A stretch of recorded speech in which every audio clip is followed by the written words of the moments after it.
Baik, para jemaah sekalian, kita bacakan soalnya atau Ustaz yang membaca? Antum baca. Saya bagian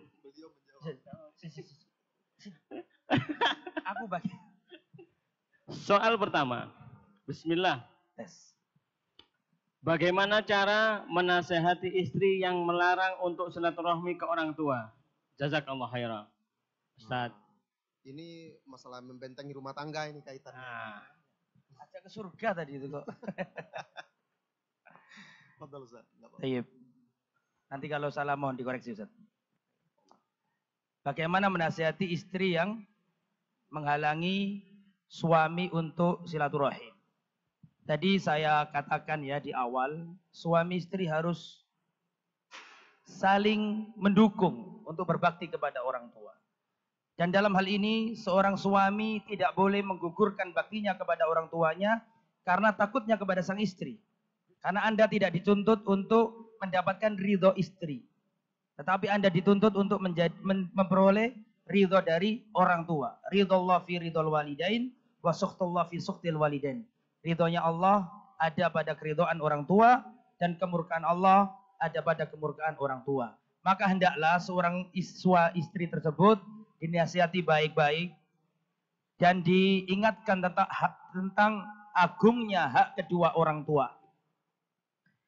Dan masalah memutus silaturahmi itu bahaya. Rasulullah Shallallahu Alaihi Wasallam bersabda, la yadkhulul jannata qati al-qati, yani qati'ur rahim. Tidak akan masuk surga orang yang memutus tali rahim. Maka hendaklah tidak boleh seorang istri melarang suaminya, dan seorang suami tunjukkan kepada istrinya bahwa suami juga mau bersilaturahim ke keluarga istri.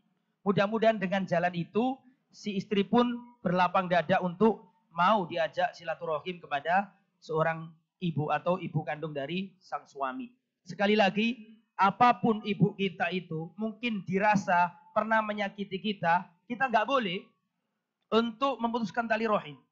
Karena unsur bakti itu ada 3 dan sering kita sampaikan di majelis-majelis ilmu bahwa intinya bakti ada 3.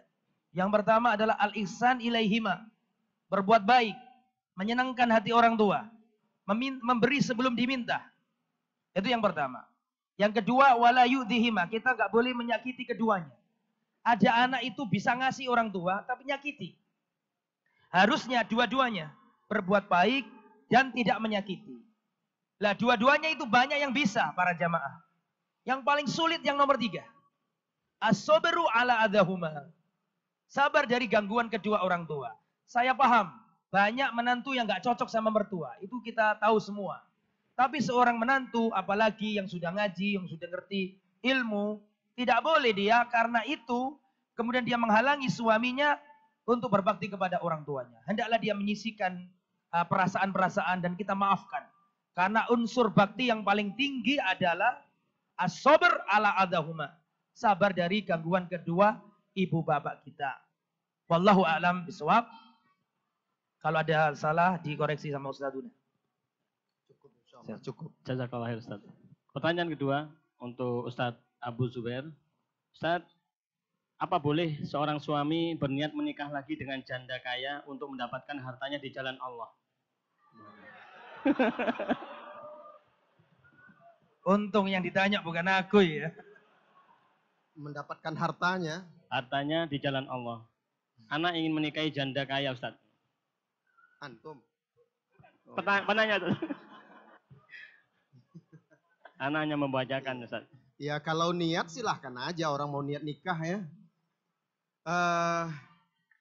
Nikah itu wahai saudara-saudari kaum muslimin dan muslimat, ibadah yang dianjurkan oleh Allah Subhanahu wa taala dan Rasulnya sallallahu alaihi wasallam. Dan juga menikah lagi itu juga bagian dari syariat Allah. Oleh karena itu, ketika seseorang hendak menjalankan syariat Allah ini, yang pertama dia harus niatkan untuk meraih ridho Allah Subhanahu wa taala. Ikhlas. Bukan untuk tujuan mendapatkan harta. Apa maksud Anda mendapatkan hartanya di jalan Allah ini apa? Ya. Nah, Kita ingat hadis yang diriwayatkan oleh Umar Ibnu Khattab radhiyallahu anhu, dikeluarkan oleh Bukhari dan Muslim. Hadis tentang niat. Nah, di situ Rasulullah Sallallahu Alaihi Wasallam memberikan contoh bentuk keikhlasan itu, yang ikhlas dan tidak ikhlas. Rasulullah Sallallahu Alaihi Wasallam bersabda di penggalan hadis tersebut, "Faman kanat hijratuhu ilallahi wa rasulihi, fahijratuhu ilallahi wa rasulihi. Wa man kanat hijratuhu ila dunya yusibuha, aw imra'atin yankihuha, fahijratuhu ila ma hajara ilaihi." Barang siapa yang hijrahnya karena Allah dan Rasulnya, maka hijrahnya adalah kepada Allah dan Rasulnya Sallallahu Alaihi Wasallam. Dan barang siapa yang hijrahnya untuk dunia atau kepada dunia yang ingin dia dapatkan, atau wanita yang ingin dia nikahi, maka hijrahnya hanya sebatas kepada yang dia inginkan. Di sini tidak disebutkan lagi, hanya disebutkan dengan dhamir. Para ulama menjelaskan untuk menunjukkan kerendahannya. Jadi harus ikhlas. Anda menikahinya itu untuk apa? Misalnya Anda menikahinya untuk menjaga diri Anda, iffah, menjaga kesucian diri Anda karena Anda merasa Anda sudah layak, butuh untuk itu agar tidak terjerumus dalam kemaksiatan. Kemudian kedua juga untuk mengayomi, membantunya, menolongnya. Sekarang Anda malah butuh dibantu, ini beda. Mengharapkan hartanya, ya. Jadi saya tidak paham apa maksud Anda karena Anda berniat mendapatkan hartanya di jalan Allah. Yang jelas, jika ingin menikah, menikahlah karena Allah, karena agamanya, bukan karena hartanya. Ingat, menikah karena agamanya, karena Allah, dan juga untuk menjaga kesucian diri Anda, kesucian dia juga, agar tidak terjerumus dalam maksiat. Allahu a'lam bissawab. Sudah jelas ya. Ustaz, untuk Ustaz Fadlan, bagaimana kalau foto-foto itu tidak dipajang, tapi disimpan dalam album dan disimpan dalam kamar, Ustaz? Bagaimana hukumnya? Iya. Seperti yang dijelaskan para asatidz kita, memang gambar, ya, kalau yang dimaksud itu kan foto ya. Foto memang ada perselisihan para ulama. Apakah foto itu yang tobik alaihi ismus surah fi hadal hadis? Apakah foto itu maksud dari surah dalam hadis ini? Memang ada perselisihan para ulama. Ya, berbeda dengan lukisan yang jelas-jelas nyata, lukisan, pahatan, patung, yang ada apa namanya gambar wajahnya. Syekh Utsaimin sendiri beranggapan, wallahu a'lam bishawab, bahwa foto itu bukan bagian dari surah yang ada di hadis tersebut. Karena foto itu tidak ada illa mudhohanya. Mudhoha itu artinya menyaingi Allah dalam pembuatan. Karena foto itu kan kita nggak intervensi apa-apa di situ. Berbeda dengan melukis, berbeda dengan membuat patung. Nah, dari segi hukum memang ada khilaf para ulama, tetapi wallahu a'lam bishawab, kata dalam bahasa Arab pun foto itu adalah bahasa Arabnya apa? Surah. Bahasa Arabnya foto itu sendiri dalam bahasa Arabnya adalah surah. Maka ikhtiyaton dalam hal ini, bahkan Syekh Utsaimin sendiri yang berpendapat itu bukan surah dalam hadis, bukan berarti beliau membolehkan apa? Dipajang. Ya, jadi dalam hal ini wallahu alam nggak boleh, apakah itu gambar yang sifatnya lukisan maupun gambar yang sifatnya apa? Pahatan maupun yang foto untuk dipasang di dinding-dinding, itu para ulama bahkan yang mengatakan itu bukan surah dalam hadis itu pun berfatwa untuk tetap tidak boleh dipajang. Kecuali untuk hal-hal yang sifatnya darurat seperti KTP, seperti foto ijazah. Nah, itu sifatnya darurat, maka tidak mengapa. Tapi kalau nggak ada hal-hal yang penting kemudian dipajang di dinding-dinding menimbulkan fitnah, orang melihat istrinya, orang melihat anak gadisnya, akan menimbulkan fitnah, maka di sini para ulama tidak menganjurkan atau bahkan melarang untuk memasang foto-foto tersebut di dinding-dinding. Wallahu a'lam bishawab. Afwan, bukan menambahkan, karena tadi sudah cukup panjang lebar dijelaskan oleh Ustaz kita. Saya ingin sedikit membahas dari sisi lain, ya, masalah foto ini. Sebagaimana tadi sudah disebutkan oleh Ustaz kita, Ustaz Fadlan, hafizahullah ta'ala, para ulama berbeda pendapat tentang hukum foto itu. Ya. Nah, seperti Syekh Saleh Ibnu Muhammad bin Saleh Al-Utsaimin, beliau termasuk yang mengatakan bahwa foto itu tidak termasuk seperti melukis.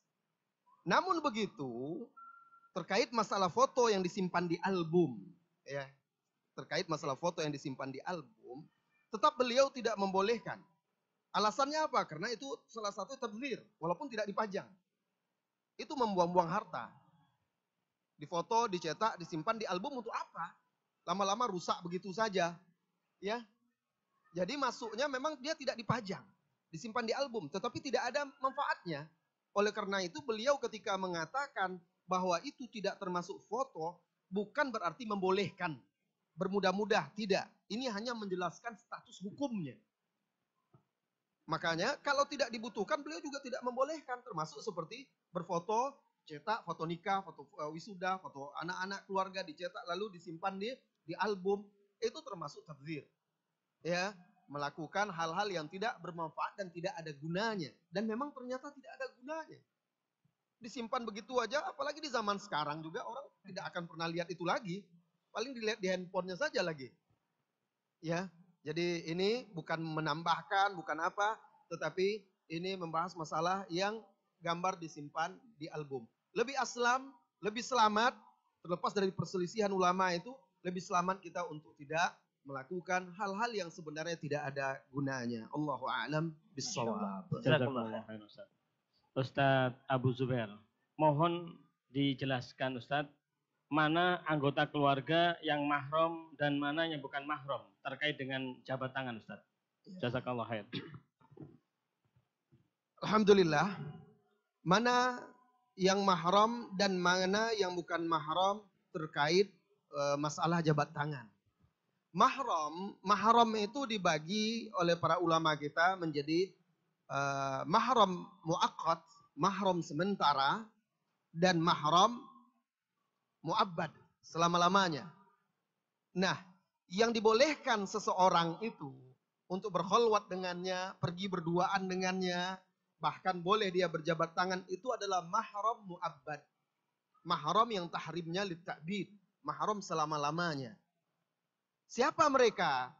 Saya mulai dari mahram sementara, karena dia paling sedikit. Mahram sementara itu contohnya ipar.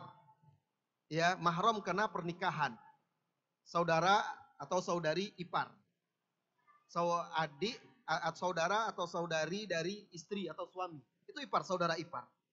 Nah ini mahram, maksudnya haram menikah dengannya. Selama dia masih menjadi suami atau istri saudara kita. Selama menjadi ipar. Kalau seandainya saudara kita sudah cerai dengan dia, habis kemahramannya, Anda boleh menikah dengannya. Ini muaqqat. Ya, atau bisa juga mahram muaqqat itu istri paman, suami paman. Nah, ini juga mahram muaqqat, mahram sementara. Maka ini tidak boleh berkholwat dengannya, tidak boleh berjabat tangan. Oleh karena itu Rasulullah SAW ketika ditanya tentang ipar, alhamu, beliau mengatakan alhamu adalah maut. Maut itu maksudnya berbahaya. Ditanya tentang berkholwat, berduaan dengan saudara ipar, itu tidak boleh. Ya. Nah, mahram muabbad siapa? Mahram muabbad disebutkan di dalam surat An-Nisa. Disebutkan di dalam surat An-Nisa itu, ayatnya saya lupa, tapi itu bisa dilihat di halaman terakhir dari juz 4. Di halaman terakhir dari juz 4. Kalau kita buka cetakan Al-Quran, cetakan Madinah, Mushaf Madinah itu, buka surat An-Nisa juz 4 itu 1, 2, 3, 4, halaman kelimanya. Halaman kelima dari surah An-Nisa itu. Pas di halaman terakhirnya itu disebutkan semuanya. Ya, hurrimat alaikum ummahatukum wa banatukum wa khalatukum ila akhiril ayat. Silakan buka di situ, baca, disebutkan di situ. Ini pertama. Kemudian yang kedua termasuk mahram muabbad itu susuan. Mahram karena susuan. Karena Rasulullah SAW menjelaskan bahwa susuan itu mengharamkan seperti nasab. Kalau yang di surah An-Nisa tadi mahram karena nasab.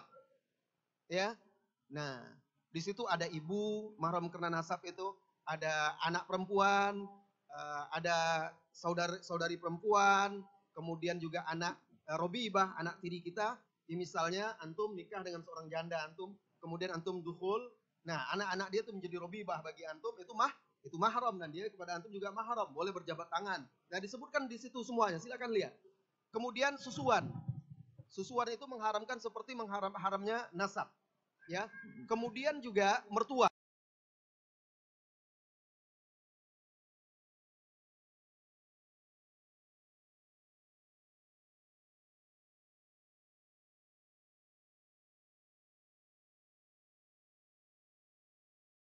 Assalamualaikum warahmatullahi wabarakatuh. Waalaikumsalam warahmatullahi wabarakatuh. Ustadz, saya ingin bertanya, jika seorang anak hijrah ke manhaj salaf, namun orang tua menentang dengan mengatakan anak durhaka, meskipun si anak telah berbakti, apakah hal tersebut termasuk anak menjadi musuh atau fitnah bagi orang tua? Saya selalu salah di mata orang tua. Jazakallahu khair. Baik. Pertama yang harus kita pahami bahwa Rasulullah sallallahu alaihi wasallam bersabda, la ta'ata li makhluqin fi ma'siyatil khaliq. Tidak boleh maksiata. Ya Allah, astagfirullah.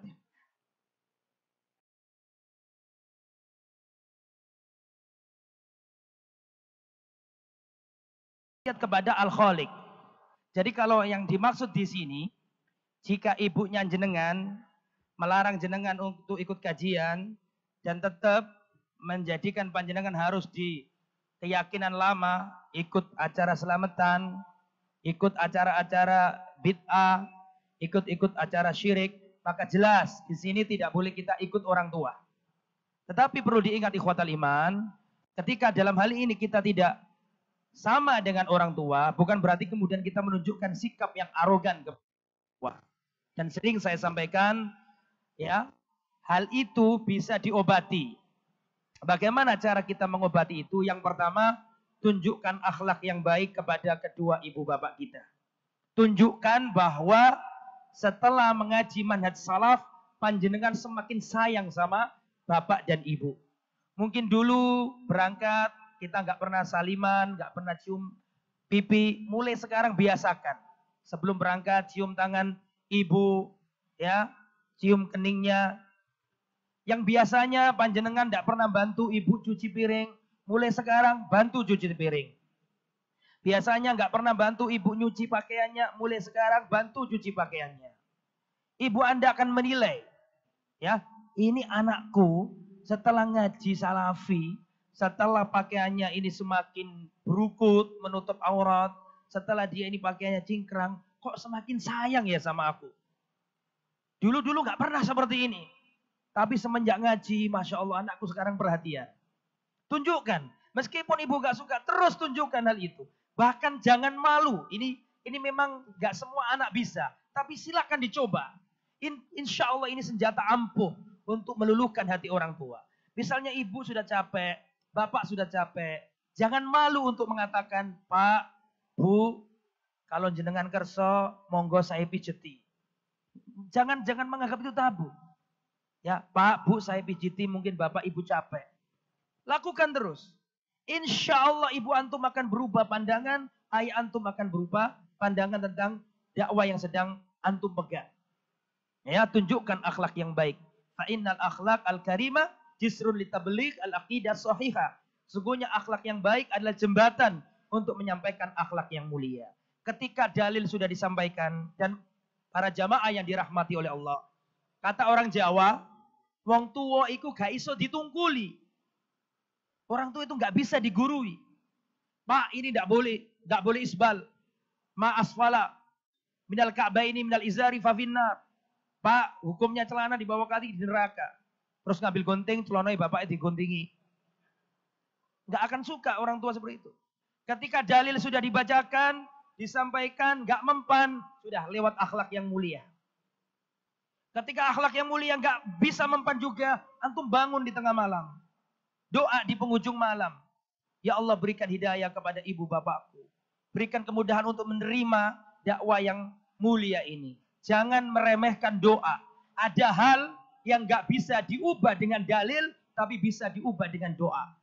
Abu Hurairah nuturi ibunya. Ibu, ayo masuk Islam. Ucapkan la ilaha illallah ibu. Gak mempan. Diajari dalil, gak boleh menyekutukan Allah. Gak mau. Tapi sedih Abu Hurairah ini datang ke Rasulullah. Ya Rasulullah, tolong bantu aku ya Rasulullah agar aku Agar ibuku dapat hidayah, bantu doa ya Rasulullah. Kemudian Rasulullah mendoakan ibunya Abu Hurairah. Kemudian setelah itu Abu Hurairah pulang, nyampe rumah.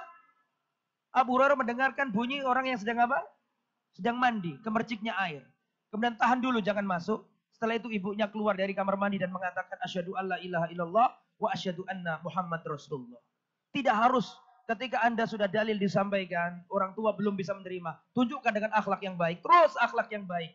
Minimal kalaupun ibu antum gak setuju, minimal ibu antum gak akan menentang antum. Oh, anakku ini sekarang Masya Allah. Setelah ngaji kok sholatnya tepat waktu. Selalu bantu aku. Dulu-dulu gak pernah. Terus doakan di malam hari.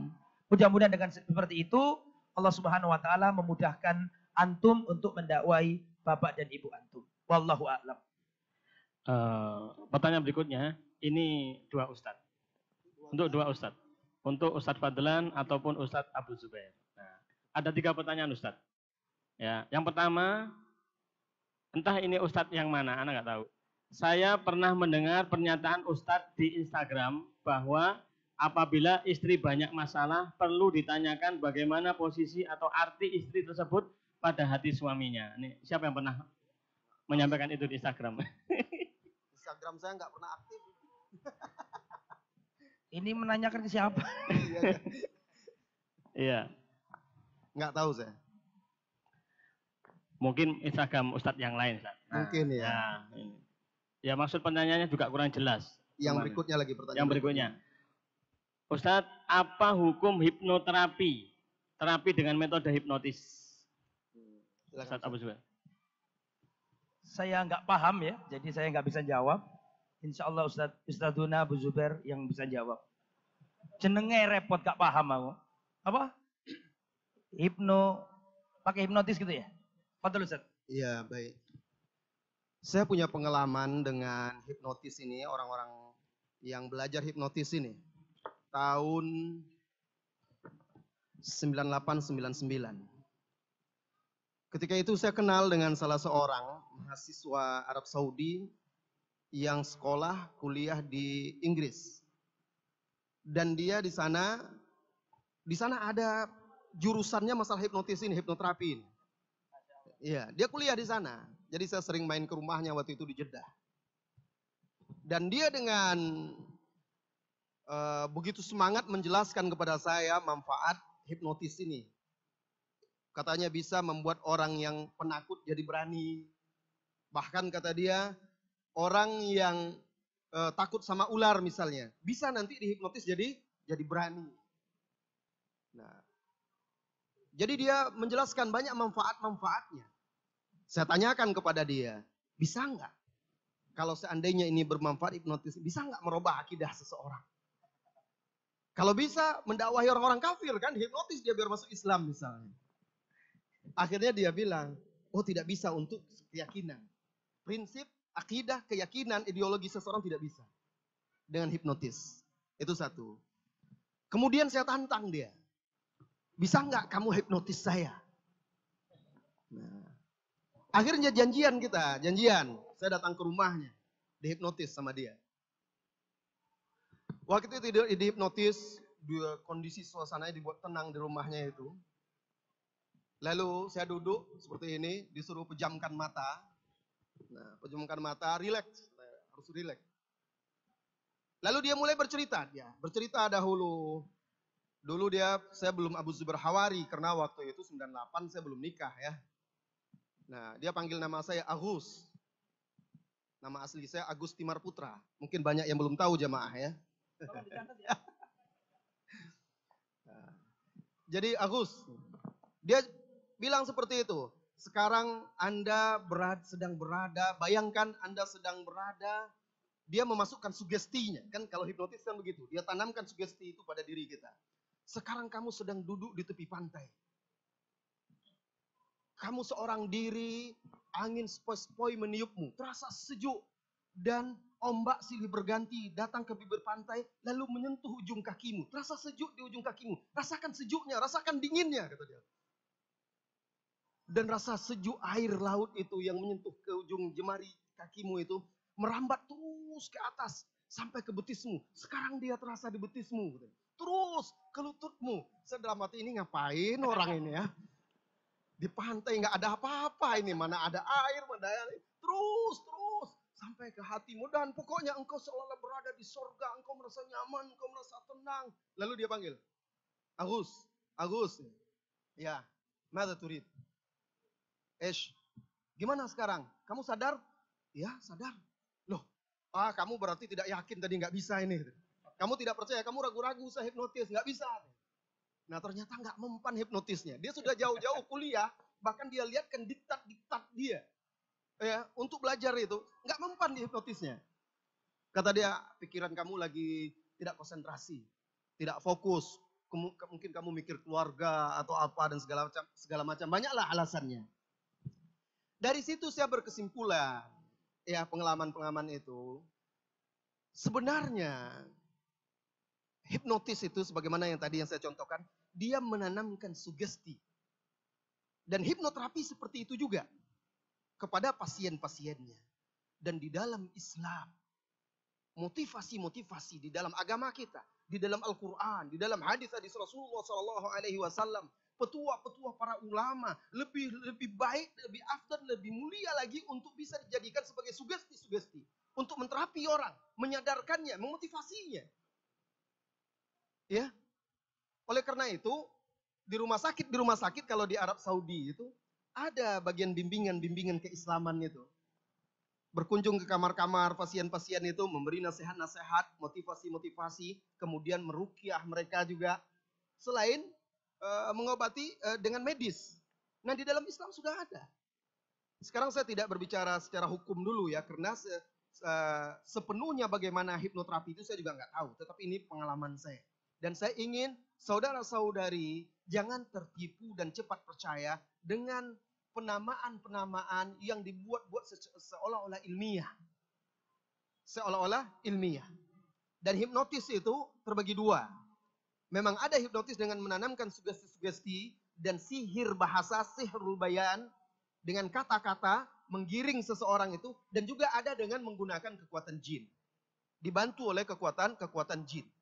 Oleh karena itu berhati-hati. Dan saya ingin saudara-saudari tahu, begitu juga banyak orang kadang merujuk kepada psikolog, psikiater. Tidak sedikit psikolog dan psikiater malah membutuhkan bimbingan sebenarnya. Secara mental. Karena tidak akan ada yang bisa memberikan bimbingan agama. Tidak ada yang bisa membimbing manusia untuk hidup lebih baik. Kecuali dengan berpandukan kepada kitabullah. Dan sunnah Rasulullah Sallallahu Alaihi Wasallam. Sekarang ini baru-baru kita baca berita seorang psikolog. Malah akhirnya dia mau menterapi pasien-pasiennya. Malah banyak melakukan pelecehan-pelecehan kepada pasiennya. Iya. Nah jadi kembalilah. Dan kepada Al-Quran dan Sunnah, bertanya kepada ahli ilmu, ketika ada metode pengobatan yang baru selain dari medis, dan juga bukan pengobatan yang syariah, maka berhati-hatilah. Jangan cepat percaya sebelum betul-betul kita tahu bagaimana sebenarnya konsepnya ditimbang dengan Al-Quran dan Sunnah atau syariat kita. Allahu a'lam bissawab. Insyaallah. Ustaz, Ana punya anak perempuan usia 5 tahun. Nah, dia bisa melihat makhluk gaib, Ustaz, di mana saja dan detail ketika menceritakan ciri-cirinya. Bagaimana caranya menghilangkan hal tersebut, Ustaz? Jazakallahu khairan. Gantian. Sweet dulu. Tayyib. Wallahu a'lam bishawab. Itu yang diistilahkan dengan indigo, betul ya? Wallahu a'lam, berdasarkan apa yang kita pelajari, disampaikan oleh para asatidz kita dan ulama kita, bahwa fenomena indigo ini sebenarnya itu menunjukkan bahwa sang anak tersebut ya dalam gangguan jin, ya, sehingga dia bisa melihat apa yang seharusnya tidak dilihat. Karena orang itu kalau normal nggak bisa lihat kayak gitu. Maka dari itu wallahu a'lam, yang harus dilakukan adalah dengan meruqyah. Meruqyah sang anak tersebut, ya diajari sholat, diajari baca Quran, bahkan diajarkan kepadanya akidah yang benar, diajari doa-doa, ya a'udzu bikalimatillahi tammati min syarri ma khalaq, doa sebelum tidur, ya membaca 3 surat terakhir, membaca ayat kursi, dan terus harus dirutinkan agar fenomena tersebut hilang dari sang anak. Jadi intinya wallahu a'lam bishawab, itu bukan merupakan keistimewaan, tapi justru itu adalah kekurangan bagi anak kita, sehingga itu harus dihilangkan dengan cara itu tadi, diajarkan akidah yang benar kepada sang anak, terus diajarkan kepadanya membaca ayat-ayat Al-Quran, dan dilazimkan supaya dia senantiasa membaca doa zikir pagi dan petang dan doa sehari-hari. Dan kita sebagai orang tuanya pun harus terus mengawalnya ya dan meruqyahnya. Ketika dia tidur misalnya kita bacakan surat Al-Fatihah kepadanya, baca ayat kursi, surat Al-Baqarah, atau juga 3 surat yang terakhir dan seterusnya. Wallahu a'lam bishawab. Mungkin Ustaz ada tambahan, monggo. Ustaz, Ana berkeinginan untuk menikah dan Ana baru berumur 19 tahun. Ana sekarang lagi menuntut ilmu di salah satu ma'had. Bagaimana nasihat Ustadz agar Ana bisa mengatur waktu, belajar dan keluarga? Sungguh Ana ingin sekali menikah Ustadz, akan tetapi Ana ragu. Mohon nasihatnya Ustadz. Ma'had antum mungkin enggak? Mungkin Ustaz. Betul Ustaz.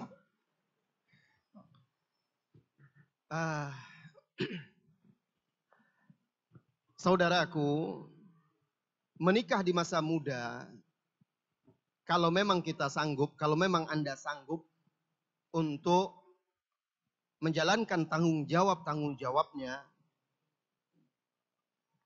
di zaman sekarang yang penuh fitnah ini, bagus. Karena sesungguhnya Rasulullah SAW ketika menghimbau untuk menikah itu para pemuda. Tetapi di situ ingat, Rasulullah SAW mensyaratkan agar pemuda itu sudah memiliki ba'ah. Rasulullah SAW bersabda, ya ma'syar syabab, man istata'a minkumul ba'ah falyatazawwaj. Wahai para pemuda, barang siapa di antara kalian yang sudah menyanggupi ba'ah, maka menikahlah. Hendaklah dia menikah. Ini pakai lamul amr. Di zaman yang penuh fitnah ini lebih ditekankan lagi agar dia aman dari fitnah. Nah, ba'ah ini apa? Ba'ah ini bukan sekedar kemampuan biologis. Dia lebih makna ba'ah ini kemampuan dia untuk menunaikan kewajiban-kewajiban dia, memenuhi kebutuhan istrinya dan keluarganya, menafkahinya. Nah, sekarang antum sanggup nggak? Saya pernah di japri sama seorang anak muda, umurnya baru 17 tahun, masih SMA. Anak muda ini tuh baguslah dia mau bertanya kepada kita, Ustadz, kata dia, saya mau nikah Ustadz, tapi tidak satu pun yang setuju. Bapak saya tidak setuju, ibu saya tidak setuju. Tapi kata mereka, kami tidak setuju. Kalau kamu mau nikah, nikahlah. Tapi kamu tanggung jawab sendiri, kami nggak peduli lagi. Wah, ini gimana Ustadz? Saya kayaknya nggak bisa. Kalau nggak nikah, saya nanti khawatir jatuh ke zina, ini dan segala macam. Saya tanya, kamu sekarang kerjanya apa? Belum kerja Ustadz. Terus ngapain sekolah? Gitu dia. Terus nanti kalau nikah gimana? Membiayainya. Ya pokoknya nanti kalau udah nikah kerja nanti. Kayaknya gampang sekali. Nah ini menunjukkan dia belum siap untuk itu. Kayak main-main aja. Pokoknya nanti kalau udah nikah ya kerja cari duit. Apa saja yang penting halal kata dia. Saya katakan kepada dia, Ananda, kalau kamu memang serius mau nikah, bekerjalah sekarang. Tunjukkan kepada orang tuamu bahwa kamu sanggup. Dan untuk membiayai, menafkahi keluargamu. Kalau sekarang belum bekerja, nunggu nanti sudah nikah, susah. Nah, kecuali orang tuamu adalah orang-orang yang mau memang paham mengenai ini dan dia siap untuk membantu menyelamatkan agamamu, kesucianmu dengan membantu membiayai, memfasilitasimu. Ini lain lagi. Jarang orang tua yang seperti itu di zaman sekarang. Ya, jarang orang tua yang menikahkan anaknya di usia muda dan dia yang mau membiayainya. Karena orang tua kita umumnya kalau belum jadi orang belum boleh nikah.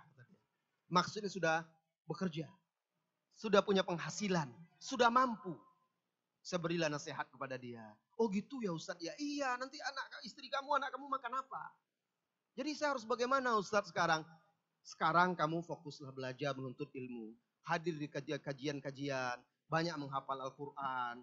dan bergaul dengan orang-orang yang taat, yang soleh, sering di masjid, rajin berpuasa sunat, dan aktif dalam kegiatan-kegiatan yang positif. Hindari asbab-asbab yang bisa menjerumuskanmu ke dalam maksiat seperti zina dan lain-lainnya.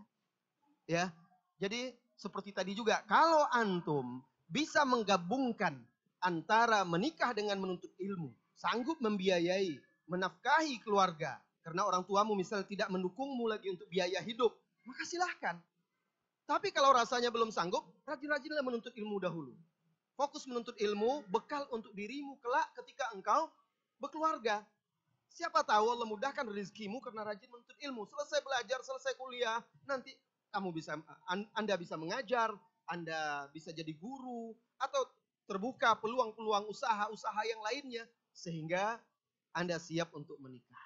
Saya dulu ketika masih kuliah di Lipia waktu itu, tahun 94, ya, saya masuk Lipia 94, sudah niat mau nikah di Jakarta, kan ngeri godaannya di Jakarta, sudah niat. Tapi ngumpul uang, nggak cukup-cukup. Waktu itu beasiswanya baru masih 60.000. Nggak cukup-cukup, sudah ngajar kursus ini, buat buka tempat kursus ini, itu nggak cukup juga, akhirnya nggak kesampaian. Akhirnya pas kuliah di Madinah, Allah berikan rezeki di situ mungkin ya. Akhirnya pas kuliah saya nikah di Madinah. Karena saya nggak mikirkan kerja waktu itu lagi. Sudah ada, Allah mudahkan rezeki melalui Arab Saudi yang memberikan setiap bulannya. Akhirnya saya bisa nikah saya ketika itu. Jadi ketika kita ingin nikah itu, banyak hal yang kita pertimbangkan dan kita pikirkan. Salah satunya bagaimana kita menafkahi keluarga kita dan tanggung jawab kita kepada mereka setelah nikah nanti. Allahu a'lam bishawab. Silakan Ustaz, mau ada tambahan. Ustaz, di luar tema Ustaz. Assalamualaikum Ustaz. Mau tanya, apa hukumnya klaim BPJS setelah berhenti dari bekerja? Bagaimana hukum uang tersebut Ustaz? Antum Ustaz, saya nggak bisa jawab Ustaz. Ustaz Abu Zubair yang jawab insyaallah.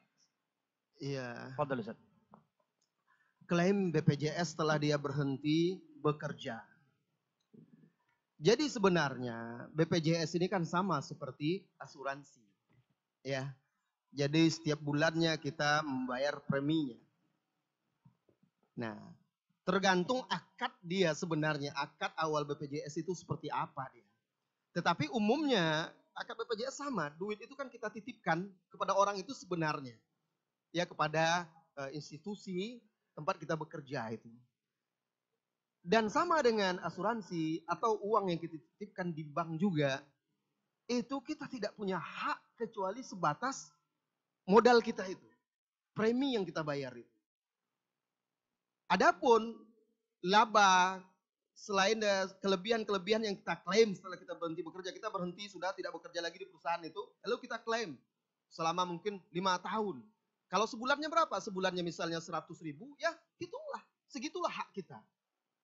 Kelebihannya itu kalau sistemnya sama dengan sistem asuransi konvensional, ya akadnya itu adalah seperti uang yang dipinjam, dipakai oleh orang itu dan digunakan lagi, ya atau titipan pun yang kita titipkan ke situ, maka tidak ada laba keuntungan yang harus kita ambil.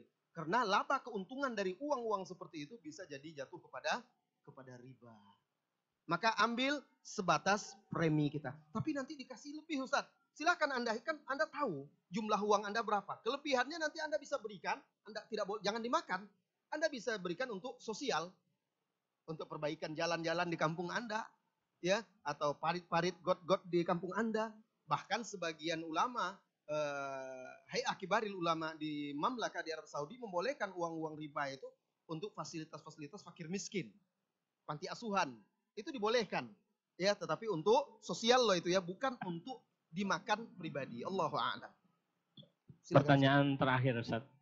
Waktunya sudah habis. Pertanyaan terakhir, bagaimana hukumnya menerima uang tips dari pelanggan ketika kita bekerja di suatu instansi? Kita menolak tapi tetap dipaksa Ustaz. Uangnya taruh di bawahnya laptop. Abu Zubair kan? Oh, tadi kan milik saya, dikasihkan beliau, sekarang miliknya beliau. Nanti dihadiahkan kepada antum. Fadal. Silakan. Mengenai uang tips, jadi kalau seandainya di tempat kita bekerja, di sini para ulama menjelaskan ya, ada rincian pembahasannya uang tips fee itu. Kalau yang di tempat kita bekerja itu memang membolehkan, misalnya dia kerja di bengkel misalnya, atau di supermarket. Nah, yang punya perusahaan itu membolehkan anggotanya untuk mengambil fee yang wajar, ya itu silahkan, tidak ada masalah. Karena itu dengan keridhaan orang yang punya perusahaan tempat dia bekerja. Itu tidak ada masalah. Tetapi kalau di situ memang tidak dibolehkan atau bahkan tidak ada pernyataan ridho dan diizinkan dari yang punya perusahaan tempat dia bekerja, maka memberikan fee itu sama seperti riswah. Ya, itu sama seperti riswah, sogokan-sogokan. Nah, hadiyatul ummal. Kalau dalam istilah fikih di kontemporer, hadiyatul ummal. Nah, fee seperti itu mirip seperti yang terjadi kepada salah seorang pegawai Rasulullah Sallallahu Alaihi Wasallam. Rasulullah Sallallahu Alaihi Wasallam punya pegawai yang ditugaskan untuk menarik zakat, dikirim ke daerah. Jabiyah, orang yang menarik mengumpulkan zakat. Salah seorang sahabat itu ada dia mengumpulkan zakat. Nah, ketika orang itu memberikan zakat, mereka juga memberikan hadiah. Ini adalah zakat kami, ini hadiah untukmu. Lalu dia pulang, dia serahkan zakatnya kepada Rasulullah Sallallahu Alaihi Wasallam setelah dikumpulkan dan dia sampaikan yang ini adalah hadiah untuk saya dari mereka. Rasulullah Sallallahu Alaihi Wasallam tegur ketika itu. Apa kata Rasulullah? Hala jalasta fi baiti ummik. Kenapa engkau tidak duduk saja di rumah ibumu? Apakah hadiah itu datang kepadamu? Artinya dia dapat hadiah itu karena bekerja di sini. Kalau enggak kan orang enggak akan beri hadiah.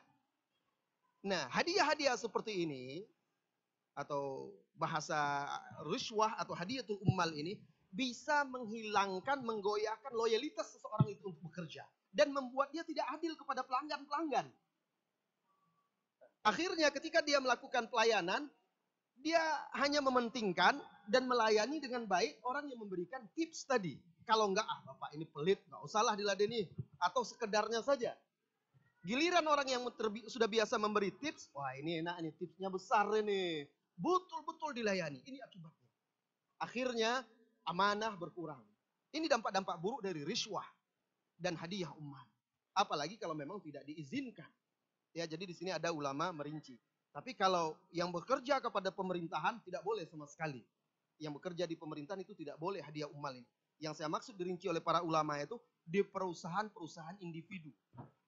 Misalnya saya punya perusahaan, orang bekerja sama saya izinkan, silahkan. Itu tidak ada masalah dengan keridhaan saya.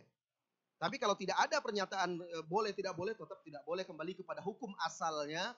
Hadiyatul ummal itu sama seperti ruswah atau riswah dan itu dilarang oleh Rasulullah Sallallahu Alaihi Wasallam. Allahu a'lam bishawab. Insyaallah. Barakallahu fiikum Ustadzuna. Untuk menutup acara pada sore hari ini mohon Ustadz untuk memberikan closing statement. Ustadz, Ustadz. Tayyib. Jazakumullah khairan katsiran ala khudurikum atas partisipasi antum semuanya. Mudah-mudahan apa yang sudah kita dapatkan dari majelis ilmu yang berbahagia ini dari Ustadzuna Abu Zubair Al-Hawari hafizahullah, mudah-mudahan bisa kita praktekkan dalam dunia nyata, dalam kehidupan kita sehari-hari, dan kita doakan beliau semoga diberi oleh Allah senantiasa kesehatan, kemudahan dalam berdakwah. Dan juga tak lupa pula kita ucapkan jazakumullah khairan katsiran kepada panitia yang mengadakan kegiatan ini dan seluruh yang ikut andil dan punya partisipasi. Mudah-mudahan apa yang sudah diupayakan ini dicatat oleh Allah sebagai pemberat timbangan amal kebaikan di akhirat kelak. Mudah-mudahan bermanfaat. Kita tutup dengan bacaan kafaratul majlis. Subhanakallahumma bihamdika asyhadu an la ilaha illa anta astaghfiruka wa atubu ilaik. Wassalamualaikum warahmatullahi wabarakatuh.